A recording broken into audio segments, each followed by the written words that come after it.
열왕야랑 시작하겠습니다. 정치부 안보겸 기자와 함께하겠습니다.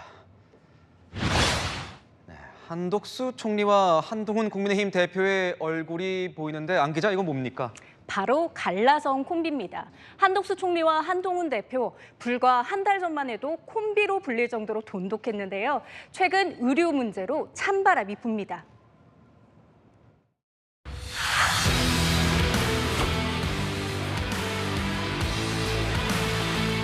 저렇게 철저하게 내공이 쌓이신 분이 정말 제가 만난 적이 있었던가.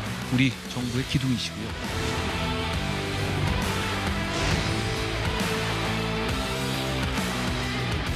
우리 의료 체계는 어렵지만 아직 굳건하게. 의제 열고하는 거는 제가 제안한 것이니까 제 말을 들으시면 됩니다. 한동훈 대표가 법무부 장관일 때도 두 사람의 호흡이 좋았다고 들었는데 무슨 이견이 있는 겁니까? 여야 의료 상황과 여야 의정 협의체에 대한 인식 차이가 바로 핵심입니다. 한 대표, 국민들 의료 상황 불안해한다. 그러니 2025년 의대 정원 포함 의제를 활짝 열어 의료계와 일단 대화부터 하자 이렇게 말했죠. 그런데 한 총리는 의료 상황 심각하지 않다며 원칙론을 고수한 거고요.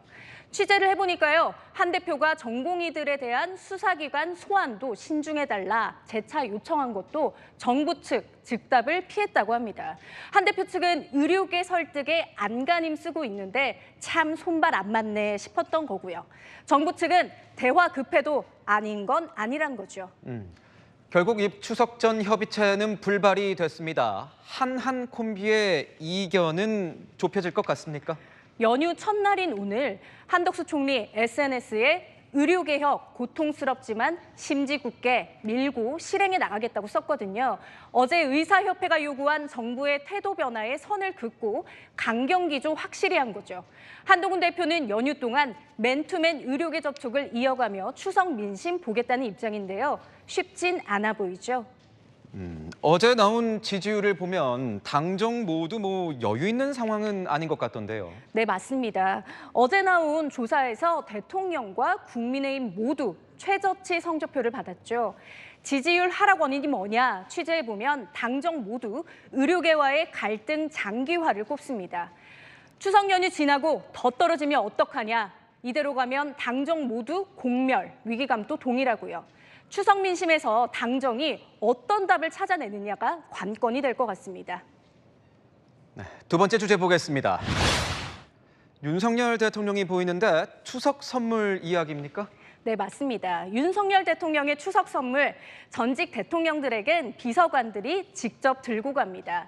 이명박 전 대통령과 고 노무현 대통령의 아내 권양숙 여사에겐 직접 전달했다고 하는데요.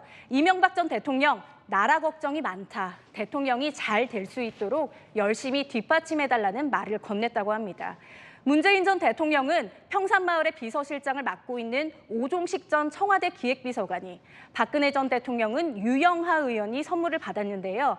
박 전 대통령, 유 의원을 통해 윤 대통령과 김건희 여사가 건강을 잘 챙기셨으면 좋겠다는 덕담을 전달했다고 합니다. 그런데 들어보니까 이 답례품을 준 전직 대통령도 있었다면서요. 네, 맞습니다. 네, 윤 대통령의 추석 선물엔 지역 특산물로 만든 전통주와 화장품이 담겼었죠. 이 선물을 받은 문재인 전 대통령, 거제 멸치를 답례품으로 줬다고 하고요. 보수 유튜버들의 확성기 시위로 인한 소음 피해가 괴롭다는 이야기도 함께 전달했다고 합니다. 권양숙 여사는 사저가 있는 봉화의 특산품인 봉화 쌀을 건넸다고 합니다.